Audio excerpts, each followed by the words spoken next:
Good evening, everyone, and thanks so much for joining us tonight. I'm Sophie Erber. And I'm Tim Seaman.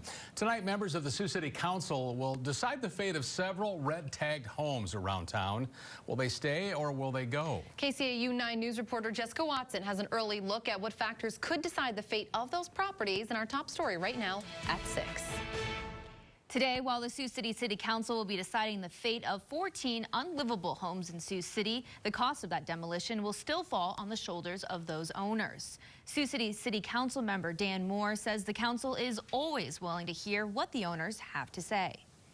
This house actually caught on fire not too long ago. It was actually, funny story is I actually used to live there. Andrew Quester lives next to one of the homes on the list for demolition at Thursday's meeting. It's kind of like an eyesore now. Like it's just, they tried to rebuild it. The roof was rebuilt, but no one wants to live there now. So times the adjacent abutting property owners are happy when there's action taken on some property that they feel has become a nuisance or a real problem in the neighborhood. Mayor Pro Tem Dan Moore says the council doesn't take demolition lightly and usually tries to work with the owners of red-tagged homes. Usually there's a long list of repairs, and so for some it would be overwhelming, but if they're willing to take on at least the beginning of the project to make those repairs in the long run, our city staff is excellent in working with those property owners. Each city council member has received a book containing all of the homes up for demolition. Moore says he often visits the homes in person too. It's extremely important that we stay current with it, because if we fall behind, then our agenda list, the items, the buildings, the houses that are involved could grow, and that becomes a problem. Get something new around here. Start rebuilding the neighborhood. We will be sure to update you on how many of the 14 homes the council will choose to demolish coming up tonight at 10. Jessica Watson, KCAU 9 News. All right, thanks a lot, Jessica. As South Dakota sees a surge in COVID-19 cases, a Sioux Falls-based hospital is having to move surgeries from the Avera Surgery Center to other locations now. This move will let more staff members help with inpatient care. A spokesperson for Avera says that the hospital will reassess the situation and make changes as needed. Well, South Dakota tonight reporting 7,000 active coronavirus cases, the most cases in the state since the pandemic began, and halfway through October, 81 people have died from the virus, making it the deadliest month in the state of South Dakota so far. Meanwhile, Nebraska records its highest single-day case count with nearly 1,000 reported in the past 24 hours. Nebraska's positivity rate, meanwhile, now ranks 6th highest in the nation. And Iowa once again getting a warning from the White House Coronavirus Task Force after reporting nearly 200 cases per 100,000 people. That is double the national average. Here's a quick check now on the updated COVID-19 numbers from here in Siouxland. Woodbury County hospitals report 48 patients in their care tonight. Officials say one additional fatality also has been recorded, with 89 new cases in the past 24 hours. Woodbury County has a total case count of almost 6,600. In Nebraska, Dakota County has 9 new positive tests today. The county has recorded 179 cases of COVID-19 in the past 2 weeks. And in South Dakota, Clay County reports 112 active cases. Yankton County reports 150 active cases. And of course, we'll continue to follow those numbers. Right now, though, we want to check in with Scott. A quick update on the weather situation. It felt like fall today, but a bit cooler. It sure did. A chill in the air. Let's check in now with Chief Meteorologist Scott Larson for a look at your weekend forecast. Yeah, Tim and Sophie, it was definitely on the colder side of things this morning. We dropped down to 30 degrees in Sioux City, some areas of frost. You can see that as we had those high temperatures this afternoon, get up into the 50s, that sunshine was able to aid us in warming up a bit, but still below average. 53 degrees this afternoon in Sioux City, 54 in Carroll, and 56 in Omaha. Now, tonight we do have some frost advisories and freeze warnings. Where you see the purple on your screen, that's where the temperature is going to fall further. So it does look like we are going to have quite a frosty night out there, chilly conditions. Going into the weekend, it gets a bit warmer for Saturday, but then a chance of seeing a rain-snow mix, and we'll have more information on that in the 9 on 9 forecast. Back to you, Tim. All right, Scott, thanks. It is being called a perfect storm, overlapping professional and college sports events, helping drive sports betting here in Iowa to record high totals. State officials say that more than $72 million in wages were placed just last month. Most of those bets placed online as casinos see a drop in in-person attendance during the pandemic. Locally, Hard Rock officials tell us that they too are experiencing a spike in sports betting, and they expect another bump once Big Ten conference teams return to the football field next week. Sports betting has been legal here in Iowa since August of 2019.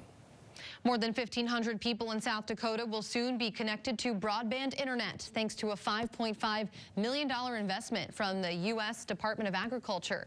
Officials say that the COVID-19 pandemic has only increased the need for internet in more rural communities, which the Ag Department's Reconnect program does aim to fix.